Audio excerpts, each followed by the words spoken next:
അപ്പോൾ ഇന്നത്തെ വീഡിയോയിലൂടെ 10ാം ക്ലാസ്സിലെ ഒന്നാമത്തെ ചാപ്റ്ററായ അരിത്തമെറ്റിക് സീക്വൻസ് സമാന്തര ശ്രേണിയിലെ പേജ് നമ്പർ 15 ടെക്സ്റ്റ് ബുക്കിലെ 15ാമത്തെ പേജിലുള്ള കണക്കുകളാണ് നമ്മൾ പഠിക്കാനായിട്ട് പോകുന്നത്. അപ്പം ചോദ്യം നിങ്ങൾക്ക് മനസ്സിലായി കാണും. ഈ എഴുതിയിരിക്കുന്ന ഒരു അരിത്തമെറ്റിക് സീക്വൻസ് ആണ്, സമാന്തര ശ്രേണിയാണ്. Sum of the terms are not return. എന്നാണ്ട് ഇവിടെ ബോക്സിനകത്ത് ഈ വട്ടത്തിനകത്ത് കുറച്ച് സംഖ്യകൾ എഴുതിയിട്ടില്ല. Find out these numbers. ഈ സംഖ്യകൾ കണ്ടുപിടിക്കാനാണ് ചോദ്യം. അപ്പോൾ ഇതൊരു അരിത്തമെറ്റിക് സീക്വൻസ് ആണെങ്കിൽ നിങ്ങൾക്കറിയാം ഇവിടെ ഒരു കോമൺ ഡിഫറൻസ് അല്ലേ, 24 42 തമ്മിലൊരു വ്യത്യാസമുണ്ട്, അല്ലെങ്കിൽ ഇവിടെ ഒരു കോമൺ ഡിഫറൻസ് ആഡ് ചെയ്യുന്നുണ്ട്. ആരുടെ കൂടെ? 24 അപ്പോൾ നിങ്ങൾക്കറിയാം 24 എന്ത് കൂട്ടിയാണ് 42 ആവുന്നതെന്ന് വെച്ച് കഴിഞ്ഞാൽ 18 കൂട്ടുമ്പോഴാണ് 42 ആവുന്നത്. തിരിച്ചപ്പോൾ 42 നിന്ന് ഇവിടുത്തെ സംഖ്യ കണ്ടുപിടിക്കാൻ എന്ത് ചെയ്യണം? 18 കൂട്ടണം. അപ്പം 42 ഒരു 18 കൂട്ടിക്കഴിഞ്ഞാൽ എന്ത് കിട്ടും? ഇവിടുത്തെ സംഖ്യ 60. തിരിച്ച് 60 നിന്ന് ഇവിടെ ഇങ്ങോട്ടേക്ക് എത്താനായിട്ട് എത്ര കൂട്ടണം? 18 എന്ന് പറഞ്ഞാൽ കോമൺ ഡിഫറൻസ് അല്ലെങ്കിൽ പൊതുവ്യത്യാസം കൂട്ടണം. therefore ഇവിടുത്തെ സംഖ്യയാണ് 78. അപ്പോൾ തന്നിരിക്കുന്നതാണ് അടുത്ത ഒരു അരിത്തമെറ്റിക് സീക്വൻസ്. ഈ വട്ടത്തിലുള്ള സംഖ്യകൾ ഏതൊക്കെയാണെന്ന് കണ്ടുപിടിച്ചത്. ഇവിടെ കൊടുത്തേക്കാത്ത സംഖ്യകൾ കണ്ടുപിടിക്കണം. അപ്പോൾ നിങ്ങൾക്കറിയാം രണ്ട് സംഖ്യകൾ അടുത്തടുത്ത് വന്നാൽ, ഒരു അരിത്തമെറ്റിക് സീക്വൻസ് സമാന്തര ശ്രേണിയിലെ രണ്ട് സംഖ്യ അടുത്തടുത്ത് വന്നാൽ നിങ്ങൾക്ക് മനസ്സിലാക്കാം ഈ 24 ഏതോ ഒന്ന് കൂട്ടിയപ്പോഴാണ് 42 ആയത്. അപ്പോൾ നമുക്കറിയാം ആരാണത്? 18 അല്ലെങ്കിൽ 42 24 കുറച്ചാൽ മതി 18 കിട്ടും. തിരിച്ച് 42 മുന്നോട്ട് കൂട്ടുകയാണല്ലോ. അപ്പം 42 18 കൂട്ടിക്കഴിഞ്ഞാൽ നിങ്ങൾക്കറിയാം എവിടേക്ക് എത്തും? 60 എന്ന് പറഞ്ഞ സംഖ്യ കിട്ടും. തിരിച്ച് 24 നമുക്ക് ഇങ്ങോട്ട് പിറകിലോട്ടാണ് ചെയ്യേണ്ടതെങ്കിൽ 18 കുറയ്ക്കണം. അപ്പോൾ 24 18 കുറച്ചാൽ ഇവിടുത്തെ സംഖ്യ നിങ്ങൾക്ക് ചിന്തിക്കാൻ പറ്റണം 6 ആണ് ഇവിടുത്തെ ഉത്തരം. തന്നിരിക്കുന്നതാണ് മറ്റൊരു അരിത്തമെറ്റിക് സീക്വൻസ് അല്ലെങ്കിൽ സമാന്തര ശ്രേണി. അടുത്തടുത്ത് രണ്ട് സംഖ്യ ഉണ്ട്. അപ്പോൾ നിങ്ങൾക്കറിയാം 24 എന്ത് കൂട്ടുമ്പോഴാണ് 42 ആവുന്നതെന്ന് ചോദിച്ചാൽ 18 കൂട്ടുമ്പോഴാണ്. അപ്പോൾ തിരിച്ച് 24 തൊട്ട് പിറകിലോട്ടുള്ള സംഖ്യ കണ്ടുപിടിക്കാനായിട്ട് 18 കുറയ്ക്കണം. 24 18 കുറച്ചാൽ നിങ്ങൾക്കറിയാം 6 ആണ് കിട്ടുന്നത്. തിരിച്ച് ഈ 6 എന്ന് പറഞ്ഞ സംഖ്യയിൽ നിന്ന് ഇവിടേക്ക് വരണമെങ്കിൽ, തൊട്ട് പിറകിലോട്ടുള്ള സംഖ്യ കണ്ടുപിടിക്കണമെങ്കിൽ എന്ത് ചെയ്യണം? 6 എന്ന് പറഞ്ഞ സംഖ്യയിൽ നിന്ന് 18 കുറയ്ക്കണം. ചെറുതിൽ നിന്ന് വലുത് കുറയ്ക്കുമ്പോൾ ഉത്തരത്തിൽ നെഗറ്റീവ് വരും. നമുക്ക് 6 നിന്നാണ് 18, അതുകൊണ്ട് നെഗറ്റീവ്. ഇനി 18 നിന്ന് 6 കുറയ്ക്കണം. അപ്പോൾ എന്ത് കിട്ടും? 12. അപ്പോൾ ഉത്തരം -12 ആണ്. ഇവിടുത്തെ സംഖ്യ -12. അപ്പോൾ തന്നിരിക്കുന്നതാണ് മറ്റൊരു അരിത്തമെറ്റിക് സീക്വൻസ്. ഈ സീക്വൻസിന് പ്രത്യേകത തൊട്ടടുത്തടുത്ത സംഖ്യകളില്ല. നോക്ക്, ഇവിടുത്തെ സംഖ്യ, ഈ നടുക്കത്തെ സംഖ്യ കണ്ടുപിടിക്കണമെങ്കിൽ എന്ത് സംഖ്യ എന്നാണ് വിളിക്കുന്നത്? മിഡിൽ ടേം അല്ലെങ്കിൽ മധ്യസംഖ്യ കണ്ടുപിടിക്കണമെങ്കിൽ, മിഡിൽ ടേം നടുക്കത്തുള്ള പദം കണ്ടുപിടിക്കണമെങ്കിൽ എന്ത് ചെയ്യണമെന്ന് ചോദിച്ചാൽ നിങ്ങൾ മനസ്സിലാക്കുക, ഈ സെൻറ്ററിലെ സംഖ്യ കണ്ടുപിടിക്കാൻ ഈ തൊട്ടടുത്തുള്ള ഈ രണ്ട് സംഖ്യയും കൂടെ കൂട്ടുക, 42 അതോടൊപ്പം 24 കൂടെ അങ്ങ് കൂട്ടുക, അതിൻ്റെ പകുതി അങ്ങ് എടുത്താൽ മതി. അപ്പോൾ 42 24 കൂടെ കൂട്ടിയാൽ നിങ്ങൾക്ക് അറിയാം 66. 66ന്റെ പകുതി വരും. അപ്പോൾ അവിടുത്തെ സംഖ്യ ഏതായിരിക്കും? 33 ആയിരിക്കും. അപ്പോൾ ഇവിടെ കൃത്യം നടുക്ക് ഏത് സംഖ്യ വരും? 33 വരും. അപ്പോൾ നിങ്ങൾക്കറിയാം ആ സംഖ്യ കിട്ടിയപ്പോൾ നിങ്ങൾക്ക് മനസ്സിലായിക്കാണ് 24 എന്ത് കൂട്ടുമ്പോഴാണ് 33 ആകുന്നതെന്ന് ചോദിച്ചാൽ 9 കൂട്ടുമ്പോൾ. തിരിച്ച് 33 എന്ത് കൂട്ടുമ്പോഴാണ് 42 ആകുന്നത്? 9 കൂട്ടുമ്പോൾ. മനസ്സിലാക്കാം. 42 എന്ത് കൂട്ടണമായിരിക്കും ഇവിടുത്തെ സംഖ്യ കണ്ടുപിടിക്കാൻ? 9 കൂട്ടണം. 42 9 കൂട്ടിക്കഴിഞ്ഞാൽ നിങ്ങൾക്കറിയാം 51 ഇവിടുത്തെ സംഖ്യ. അപ്പോൾ ഈ രണ്ട് സംഖ്യകളും കിട്ടിക്കഴിഞ്ഞു. അപ്പോൾ തന്നിരിക്കുന്നതാണ് മറ്റൊരു അരിത്തമെറ്റിക് സീക്വൻസ്. നിങ്ങൾക്ക് കാണാൻ സീക്വൻസ് തൊട്ടടുത്തുള്ള സംഖ്യകളൊന്നുമില്ല, അതുകൊണ്ട് കോമൺ ഡിഫറൻസിന് പൊതുവ്യത്യാസം കണ്ടുപിടിക്കാൻ പാടാണ്.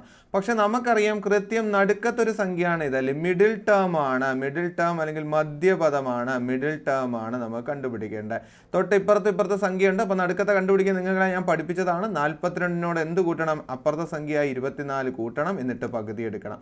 എന്ന് പറയുമ്പോൾ 42 24 കൂട്ടി 66. 66ന്റെ പകുതി എന്ന് പറയുമ്പോൾ 33 ആണ് എവിടെ വരുന്നത്? ഈ കൃത്യം നടുക്ക് വരുന്നത്. അപ്പോൾ ഈ നടുക്കത്തെ സംഖ്യ എന്ന് പറഞ്ഞാൽ എത്ര കിട്ടും? 33. അപ്പോൾ നിങ്ങൾക്ക് മനസ്സിലായി 24 എന്ത് കൂട്ടിയപ്പോഴും 33 ആവുന്നത്? 9 കൂട്ടും 33. 33 എന്ത് കൂട്ടുമ്പോഴാണ് 42 ആവുന്നത്? 9 കൂട്ടുമ്പോൾ. അപ്പോൾ തിരിച്ച് 24 എന്ത് കുറയ്ക്കണം? 9 കുറയ്ക്കണം. 24 9 കുറച്ചാൽ ഇവിടുത്തെ സംഖ്യ എന്ന് പറയുന്നത് 15 ആയിരിക്കും. അപ്പോൾ ഇത്രയേ ഉള്ളൂ ഈ സീക്വൻസ്.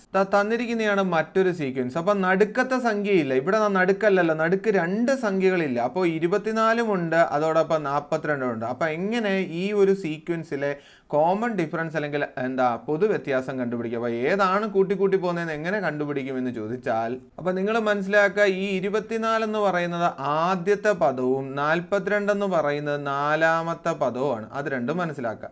എന്നിട്ട് ഈ സീക്വൻസിലെ പൊതുവ്യത്യാസം അല്ലെങ്കിൽ കോമൺ ഡിഫറൻസ് കണ്ടുപിടിക്കണമെങ്കിൽ നിങ്ങൾ മനസ്സിലാക്കുക, തന്നിരിക്കുന്ന സംഖ്യ തമ്മിൽ കുറയ്ക്കുക. 42 24 കുറയ്ക്കുക, ഡിവൈഡഡ് ബൈ അതിൻ്റെ സ്ഥാനം. 42 എത്രാമത്തെ സ്ഥാനത്തുള്ള സംഖ്യയാണ്? 4ാം സ്ഥാനത്ത്. 24 എന്ന് പറഞ്ഞാൽ എത്രാമത്തെ സ്ഥാനത്തുള്ള സംഖ്യ? 1ാം സ്ഥാനം. അപ്പോൾ 42 24 കുറച്ചാലും 18 ആയിരിക്കുമല്ലോ. അപ്പം കുറച്ചാൽ 18. 18/3 എന്ന് പറയുമ്പോൾ 6 ആണ് പൊതുവ്യത്യാസം. ഏതാണ് പൊതുവ്യത്യാസം? 6. അപ്പോൾ ഇതിന് എന്ത് മനസ്സിലായി? മീൻസ് 24 എന്ത് കൂട്ടണം? പൊതുവ്യത്യാസമായ 6 കൂട്ടിയാൽ ഇവിടുത്തെ സംഖ്യ നമുക്ക് എഴുതാം 30. 30നോട് പിന്നെയും പൊതുവ്യത്യാസമായിട്ടുള്ള 6 കൂട്ടിക്കഴിഞ്ഞാൽ ഇവിടുത്തെ സംഖ്യ എഴുതാം 36. തിരിച്ച് ചിന്തിച്ച് നോക്കും, 36നോട് 6 കൂട്ടുമ്പോഴല്ലേ 42 വരുന്നത്. അപ്പോൾ ഇതാണ് നമ്മുടെ അരിത്തമാറ്റിക് സീക്വൻസ് അല്ലെങ്കിൽ സമാന്തര ശ്രേണി. അപ്പോൾ തന്നിരിക്കുന്നതാണ് മറ്റൊരു ചോദ്യം. നിങ്ങളുടെ ഈ ഒരു പേജിലെ ചോദ്യമാണ്. The 2 terms in the specific position. 2 സംഖ്യകൾ കൊടുത്തിട്ടുണ്ട്. ശ്രേണിയിലെ 2 സംഖ്യ ഇവിടെ നൽകിയിട്ടുണ്ട്. Position of some arithmetic sequence are given below. Find the അല്ലെങ്കിൽ റൈറ്റ് ദ ഫസ്റ്റ് 5 ടേംസ് എന്നാ പറഞ്ഞത്. ഈ ഒരു ടേംസ് ഇതാണ്ട് ഇവിടെ ഒരു പോയിന്റ് നിങ്ങൾക്ക് കൊടുത്തിട്ടുണ്ടല്ലോ. തേർഡ് ടേം 34 എന്നും 6ാമത്തെ ടേം 67. മീൻസ് 3ാം പദം 34 6ാം പദം 67 എന്തിലെ ഒരു അരിത്തമാറ്റിക് സീക്വൻസിൽ. അങ്ങനെയാണെങ്കിൽ ഈ ശ്രേണിയിലെ എന്ത് കണ്ടുപിടിക്കുക? ആദ്യത്തെ 5 പദങ്ങൾ കണ്ടുപിടിക്കാനാണ് ചോദ്യം. അപ്പോൾ അതാ ഈ തന്നിരിക്കുന്ന പോയിന്റ് വെച്ച് നമുക്ക് എഴുതാം. തേർഡ് ടേം 3ാം പദം 37. അപ്പോൾ 1ാമത്തെ സംഖ്യയില്ല, 2ാമത്തെ സംഖ്യയില്ല, 3ാമത്തെ സംഖ്യ 34. അതോടൊപ്പം 4ാമത്തെ സംഖ്യയില്ല, 5ാമത്തെ സംഖ്യയില്ല, 6ാമത്തെ സംഖ്യ ഏതാണ്? 67. ഇത് നോക്കി ശ്രദ്ധിച്ചാൽ മതി. 3ാമത്തെ പദം 34, 6ാമത്തെ ടേം ആരാണ്? 67. അപ്പോൾ നമ്മൾ കണ്ടുപിടിക്കേണ്ടത് എന്താ? ഈ ഡാഷിൽ ഏതൊക്കെ സംഖ്യ വരുമെന്നാണ് കണ്ടുപിടിക്കേണ്ടത്. അത് കണ്ടുപിടിക്കണമെങ്കിൽ ഇവിടെ ഏതാണ് കൂട്ടിക്കൂട്ടി പോകുന്നത്, അല്ലെങ്കിൽ ഇവിടുത്തെ എന്ത് കണ്ടുപിടിക്കണം? കോമൺ ഡിഫറൻസ് അല്ലെങ്കിൽ പൊതുവ്യത്യാസം കണ്ടുപിടിക്കണം. അതിനെന്താ ചെയ്യേണ്ടത്? ഈ 67 തന്നിട്ടുള്ള സംഖ്യകൾ തമ്മിൽ കുറയ്ക്കുക. 67 മൈനസ് 34 ചെയ്യുക. എന്നിട്ട് ഡിവൈഡഡ് ബൈ 67 എത്രാമത്തെ സ്ഥാനത്തുള്ള സംഖ്യ നിങ്ങൾക്കറിയാം. 67 എന്ന് പറഞ്ഞാൽ 6th ടേം ആണ്. 6ാം പദം. 6 മൈനസ് 34 എന്ന് പറഞ്ഞാൽ എത്രാമത്തെ ടേം? 3ാമത്തെ ടേം. 6 മൈനസ് 3.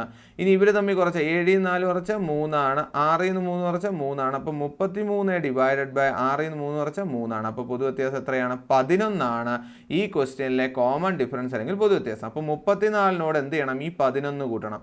34 10 44 1 45 ഇവിടുത്തെ സംഖ്യ കിട്ടും. 45നോട് 10 കൂട്ടിയ 55, ഒന്നുകൂടെ കൂട്ടിയ 56. 11 കൂട്ടണ്ടേ. തിരിച്ച് ഇങ്ങോട്ട് എഴുതുമ്പോൾ 23. 11 കുറയ്ക്കണം. ഇവിടുന്ന് 11 കുറച്ചാൽ 23. 23 11 കുറച്ചാൽ എന്ത് കിട്ടും? 12. അപ്പോൾ ഇതാണ് നമ്മുടെ ഈ ഒരു സീക്വൻസ് അല്ലെങ്കിൽ ഈ ക്വസ്റ്റ്യൻ്റെ ആൻസറായിട്ട് വരുന്ന പൊതുവ്യത്യാസമുള്ള 11 പൊതുവ്യത്യാസമുള്ള സമാന്തര ശ്രേണി. അപ്പോൾ അതാ തന്നിരിക്കുന്നതാണ് രണ്ടാമത്തെ ക്വസ്റ്റ്യൻ. രണ്ടാമത്തെ ക്വസ്റ്റ്യനിൽ ഇതുപോലെ തന്നെയാണ്. 3ാം പദം തന്നിട്ടുണ്ട് 43, 6ാം പദം തന്നിട്ടുണ്ട് 76. ഇത് മനസ്സിലാക്കാൻ വേണ്ടി നിങ്ങൾ മനസ്സിലാക്കുക. ആദ്യത്തെ സംഖ്യയില്ല, രണ്ടാമത്തെ സംഖ്യയില്ല, 3ാമത്തെ സംഖ്യ ഏതാണ്? 43. ഒരു സമാന്തര ശ്രേണിയാണ്. 4ാമത്തെ ഇല്ല, 5ാമത്തെ ഇല്ല, 6ാമത്തെ എത്രയാണെന്ന് ഇവിടെ ക്വസ്റ്റ്യനിൽ പറഞ്ഞിട്ടുണ്ട്? 76. അപ്പോൾ ഇങ്ങനെയാണെങ്കിൽ നമുക്ക് ഏതാണ് കൂട്ടിക്കൂട്ടി പോകുന്നതെന്ന് കണ്ടുപിടിക്കണം. അല്ലെങ്കിൽ നമ്മൾ കണ്ടുപിടിക്കേണ്ട എന്താ നിങ്ങൾക്കറിയാം. ഒരു ക്വസ്റ്റ്യനിൽ ഇങ്ങനെ വന്നാൽ നമ്മൾ കണ്ടുപിടിക്കേണ്ട ആളാണ് കോമൺ ഡിഫറൻസ്. കോമൺ ഡിഫറൻസ് അല്ലെങ്കിൽ മലയാളം നിങ്ങൾക്കറിയാം പൊതുവ്യത്യാസം. ഏതാണോ ഈ ശ്രേണിയിൽ കൂട്ടിക്കൂട്ടി പോകുന്നത് അയാളാണ് കോമൺ ഡിഫറൻസ് അല്ലെങ്കിൽ പൊതുവ്യത്യാസം. അത് കണ്ടുപിടിക്കാൻ ഈ 43 76 മതി. എന്ത് ചെയ്യണം? 76ൽ നിന്ന് 43 കുറയ്ക്കണം. ഡിവൈഡഡ് ബൈ 76 എന്ന് പറഞ്ഞാൽ എത്രാമത്തെ ടേം? ഇവിടെ ക്വസ്റ്റ്യനിലുണ്ട് 6ാമത്തെ ടേം, 6ാം പദം. മൈനസ് 43 എത്രാമത്തെ ടേം? 3ാം പദം. 76ൽ നിന്ന് കുറച്ച് എന്ത് കിട്ടും? 33 തന്നെ വരും. 33 ഡിവൈഡ് ബൈ 6ൽ നിന്ന് 3 കുറച്ച് എത്ര വരും? 3 എന്ന് പറയുമ്പോൾ പൊതുവ്യത്യാസം എത്രയാണ് മക്കളെ? 11 ആണ്. എന്ന് പറയുമ്പോൾ 43നോട് 11 കൂട്ടിക്കഴിഞ്ഞാൽ എത്ര വരും? 54. 54നോട് 11 കൂട്ടിക്കഴിഞ്ഞാൽ എന്ത് വരും? 65. തിരിച്ച് ഇങ്ങോട്ട് കുറച്ച് കഴിഞ്ഞാൽ എത്ര വരും? 32. പിന്നെയും കുറച്ച് എത്ര വരും ഇവിടെ? 11 അല്ലേ?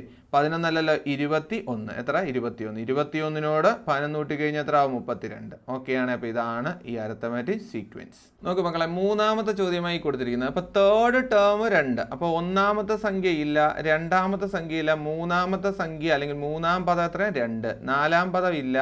5ാമത്തെ ടേം എന്ന് പറഞ്ഞാൽ എന്തുവാണ്? 3 ആണ്. ശ്രദ്ധിക്കണേ, 5ാമത്തെ ടേം 3 ആണ്.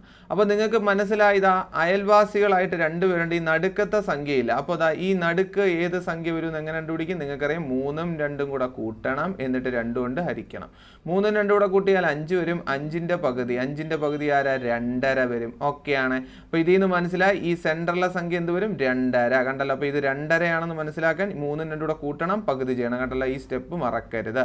അപ്പോൾ ഇത് 2.5 ആയപ്പോൾ നിങ്ങൾക്ക് മനസ്സിലായി 2നോട് അര കൂട്ടിയപ്പം 2.5, 2.5യോട് അര കൂട്ടിയപ്പം 3. അപ്പോൾ ഇവിടെ നിന്ന് പൊതുവ്യത്യാസം നമുക്ക് എഴുതാൻ പറ്റും. അരയാണ് ഇവിടെ കൂട്ടി പോകുന്നത്. അപ്പോൾ തൊട്ടിപ്പുറത്തെ സംഖ്യ കണ്ടുപിടിക്കാൻ അര കുറയ്ക്കണം. അപ്പോൾ 2ൽ നിന്ന് അര കുറച്ചാൽ 1.5, 1.5ൽ നിന്ന് പിന്നെ അര കുറച്ചാൽ 1. അപ്പോൾ ഈ കൊടുത്തിരിക്കുന്നതാണ് ഈ ചോദ്യത്തിലെ അരിത്തമാറ്റിക് സീക്വൻസ്. മക്കളെ, ഈ കൊടുത്തിരിക്കുന്നതാണ് 4ാമത്തെ ചോദ്യം. ചോദ്യം നോക്ക്. 5th term 8ഉം 9th term 10. അപ്പോൾ 1ാമത്തെ സംഖ്യ ഇല്ല, 2ാമത്തെ ഇല്ല, 3ാമത്തെ ഇല്ല, 4ാമത്തെ ഇല്ല. പക്ഷെ 5ാമത്തെ സംഖ്യ 8, 6ാമത്തെ ഇല്ല, 7ാമത്തെ സംഖ്യ ഇല്ല, 8ാമത്തെ ഇല്ല, ഒൻപതാമത്തെ സംഖ്യ എന്ന് പറയുന്നത് ആരാണ്? 10 ആണ്. ഓക്കെയാണ്. അങ്ങനെയാണെങ്കിൽ എങ്ങനെ ഇതിനകത്തെ കോമൺ ഡിഫറൻസ് അല്ലെങ്കിൽ പൊതു വ്യത്യാസം കണ്ടുപിടിക്കുക എന്ന് വെച്ചാൽ ഏതാണ് കൂട്ടി കൂട്ടി പോകുന്നതെന്ന് എങ്ങനെ കണ്ടുപിടിക്കുക എന്ന് ചോദിച്ചാൽ നിങ്ങൾക്കറിയാം ഇവിടെ 10 ഉണ്ട്, ഇവിടെ 8 ഉണ്ട്. അപ്പോൾ എന്ത് ചെയ്യണം? 10ൽ നിന്ന് 8 കുറയ്ക്കണം. ഡിവൈഡഡ് ബൈ 10 എന്ന് പറയുന്നത് 9ാമത്തെ ടേം ആണ്, മൈനസ് 8 എന്ന് പറയുന്നത് 5ാമത്തെ ടേം ആണ്. 10ൽ നിന്ന് 8 കുറച്ചാൽ നിങ്ങൾക്കറിയാം 2, 2/9ൽ നിന്ന് 5 കുറച്ചാൽ 4. അപ്പോൾ ഇതാണ് കോമൺ ഡിഫറൻസ് എന്നും പറഞ്ഞാൽ അടിവരയിട്ട് പോവരുത്. അത് ഒരിക്കലും ഇതല്ല ഈ ക്വസ്റ്റ്യനിലെ കോമൺ ഡിഫറൻസ്. ഇനി ഒരു സ്റ്റെപ്പും കൂടെ നിങ്ങൾക്ക് ചെയ്യാനായിട്ട് പറ്റും. ഈ കൊടുത്തിരിക്കുന്ന ഫ്രാക്ഷനിലെ മുകൾ വശത്തിനെ നിങ്ങൾക്ക് എന്ത് ചെയ്യാം? 2 കൊണ്ട് ഹരിക്കാൻ പറ്റും. മുകളിലും 2 കൊണ്ട് ഹരിക്കാം, താഴെയും 2 കൊണ്ട് ഹരിക്കാം. അപ്പോൾ 2നെ 2 കൊണ്ട് ഹരിച്ചാൽ നിങ്ങൾക്ക് എഴുതാം 1/. 4നെ 2 കൊണ്ട് ഹരിച്ച ഉത്തരം 2 ആണ്. അപ്പം അരയാണ് ഇവിടുത്തെ കോമൺ ഡിഫറൻസ്. കോമൺ ഡിഫറൻസ് എത്ര? അര. അങ്ങനെയാണെങ്കിൽ പറ 8ൽ നിന്ന് ഇങ്ങോട്ടേക്ക് കൂട്ടി പറ. അപ്പോൾ 8നോട് അര കൂട്ടിയാൽ 8.5, 8.5യോട് അര കൂട്ടിയാൽ 9, 9നോട് അര കൂട്ടിയാൽ 9.5 ഇവിടെ വരും. തിരിച്ച് ഇങ്ങോട്ട് വരുമ്പോൾ എന്ത് വരും? അര കുറച്ചാൽ 7.5 വരും. 7.5ൽ നിന്ന് അര കുറച്ചാൽ 7 വരും. 7ൽ നിന്ന് അര കുറച്ചാൽ 6.5 വരും. 6.5ൽ നിന്ന് അര കുറച്ചാൽ 6 വരും. അപ്പോൾ ഇതാണ് നമ്മുടെ അരിത്തമെറ്റിക് സീക്വൻസ് അല്ലെങ്കിൽ സമാന്തര ശ്രേണി. അപ്പം 5ാമത്തെ ചോദ്യം എന്താ ഇവിടെ കൊടുത്തിട്ടുണ്ട്? 5th ടേം 7 ആണ്. അപ്പം ആദ്യത്തെ ടേം ഇല്ല, 2ാമത്തെ ഇല്ല, 3ാമത്തെ ഇല്ല, 4ാമത്തെ ടേം ഇല്ല. 5ാമത്തെ ടേം ഏതാണ്? 7 ആണ്. 6ാമത്തെ ടേം ഇല്ല, പക്ഷേ 7ാമത്തെ ടേം എന്തുവാണ്? 5 ആണ്. അപ്പം നിങ്ങൾ പറയാ ഈ കൃത്യം നടുക്കത്തെ സംഖ്യ നമുക്ക് കണ്ടുപിടിക്കാനുള്ള ഐഡിയ നമ്മുടെ ഉണ്ട്. ഇവിടുത്തെ സംഖ്യ എന്ത് വരും? ഇവിടുത്തെ സംഖ്യ നമുക്കറിയാം 7ഉം 5ഉം കൂടെ കൂട്ടണം, എന്നിട്ട് പകുതി എടുക്കണം എന്ന് പറയുമ്പോൾ 12ന്റെ പകുതി. 12ന്റെ പകുതി ആരാ?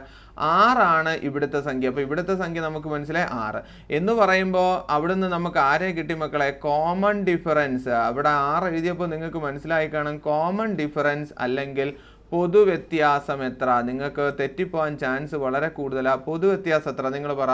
7ൽ നിന്ന് 6 ആകുന്നു എന്ന് പറയുമ്പോൾ 1 കൂടുവാന്നോ? അല്ല, കുറഞ്ഞു പോകുന്നു. അല്ലെങ്കിൽ ആരെ കൂട്ടുന്നു? -1 ആണ് കോമൺ ഡിഫറൻസ്. അപ്പോൾ തിരിച്ച് ഇവിടുന്ന് ഇങ്ങോട്ടേക്ക് കണ്ടുപിടിക്കണമെങ്കിൽ മനസ്സിലാക്കി 7നോട് കൂട്ടണം എന്തോന്ന്? -1. അങ്ങനെയാണോ? അല്ല, ഇത് തെറ്റാ. 7ൽ നിന്ന് കുറയ്ക്കണം എന്ത്? -1. അങ്ങനെ 7 + 1 വരും. അങ്ങനെ ഇപ്പുറത്തെ 8 വരും. അല്ലെങ്കിൽ നിങ്ങൾക്ക് ചിന്തിക്കാം ഇങ്ങോട്ട് കുറഞ്ഞു പോകുമ്പോൾ ഇങ്ങോട്ട് കൂട്ടി എഴുതണം. 8, ഇവിടെ എന്തോരും 9, ഇവിടെ എന്തോരും 10, ഇവിടെ 11.